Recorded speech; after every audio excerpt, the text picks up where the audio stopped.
Meerremoo gaaffii maatriksii kanaa hojjennu akkas jedha. Which one of the following numbers is the determinant of the matrix jedhee maatriksii kana determinantii isaa nu gaafata. Mee determinantii maatriksii kanaa haa hojjennu. Kan kenname given that m is equals to matrix m is equal to 1 1 2 3 4 5 6 7 8 10 kan jedhudha. Maatriksii nu kenname kanadha. Maatriksii kana determinant isaa hojjechuudhaaf maal goonaa? Then determinant of A matrix M is equal to maal goonaa? Ishee kana qabannaa. Determinant kanaa hojjechuudhaaf kana qabannaa. Ishee kana qabannaa 1 into 1 times jechuudha. 1 times ishee kana lamaan jechuudha. Ishee kana lamaan determinantii isaa hojjennaa jechuudha. Ishee kana lamaan determinantii kanaa hojjennaa. Determinantiin kanaa immoo 5 times 10 50 minus 6 times 8 48 ammas kana qabannaa. Ammas kana qabannaa. Ishee kana qabannaa.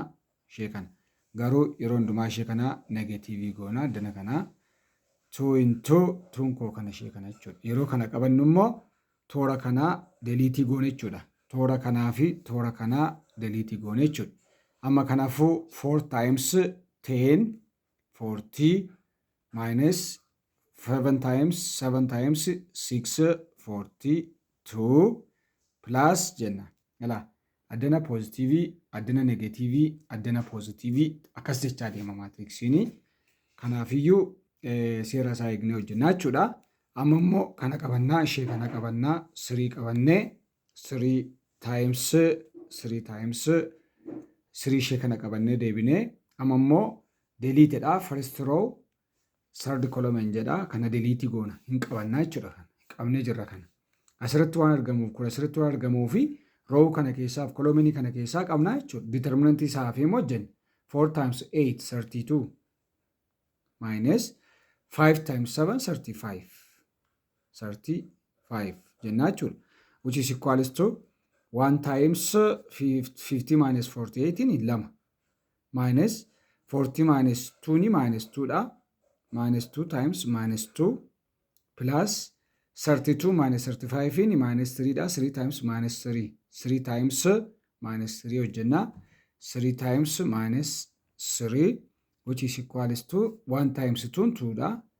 Minus 2 times minus 2 minus plus 4 minus 9 ta'a jechuudha. 3 times minus 3 which is equals to 6 minus isheen kun 6 dha.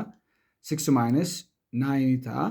6 minus 9 immoo equals to minus 3 ta'a jechuudha. Kanaafiyyuu deebiin keenya determinantiin kennamee the determinant of the given matrix is equals to minus 3 ta'a jechuudha. The answer is on D. Diir kanarra jira jechuudha deebiin keenya. Kanaaf akkaataa kanaanii determinant matrixii tokko hojjechuu dandeenya. Keessumaa maal goona? Yeroo kana qabannu 1 jennee yeroo qabnu first rowdhaa fi first columniin kunii hin qabamu jechaadha. Kan hojjetamu determinantii warra hafee. Determinantii warra hafee hojjennaa jechuudha. Achi ammas immoo 2 qabnaa. 2 kana qabnaa. Yeroo 2 kana qabnu first rowdhaa fi columniin inni keessa jiru kunii hin qabamu jechaadha. Akkasitti qabamu jechaadha. First rown kunii qabamee jira.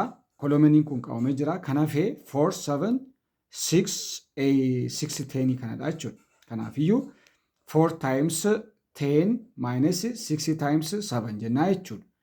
2 into innee 2 ishee qabamte ishee kanadha. Kanaafiyyuu 2 into innee 4 times 10 minus 6 times 7 jennee qabannaa jechuudha. Kuno. Kanaafiyyuu ammas 3 into gaafa jennu 3 qabannee addanatti 3 qabannee into gaafa jennu first row fi first rowdhaa fi third columniin kun hin qabamu jechuudha. Hin qabamaa.